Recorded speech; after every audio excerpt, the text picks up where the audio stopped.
ఉగ్రవాద సంస్థలకు సాయం చేస్తున్నారన్న ఆరోపణలతో ప్రముఖ మెసేజింగ్ యాప్ టెలిగ్రామ్ వ్యవస్థాపకుడు పావెల్ దురోవ్ను రష్యా అంతర్జాతీయ మోస్ట్ వాంటెడ్ లిస్టులో చేర్చింది. రష్యాలో విధ్వంసాలు, ఉగ్రదాడులు, సామూహిక హత్యలు, సైబర్ మోసాలకు పాల్పడేందుకు ఉక్రెయిన్ ఇంటెలిజెన్స్ ఏజెన్సీలు టెలిగ్రామ్లోని పలు ఛానళ్లను వాడుకున్నట్లు ఫెడరల్ సెక్యూరిటీ సర్వీస్ వెల్లడించింది.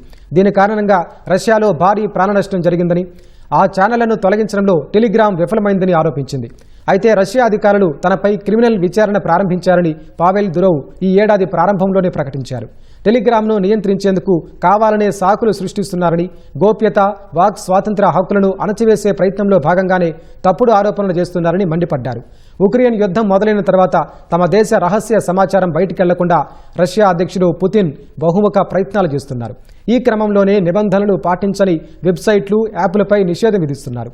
ఇంటర్నెట్ను పూర్తిగా తమ నియంత్రణలోకి తెచ్చేందుకే క్రెమ్లిన్ ఈ దిశగా అడుగులు వేస్తోందని నిపుణులు అభిప్రాయపడ్డారు.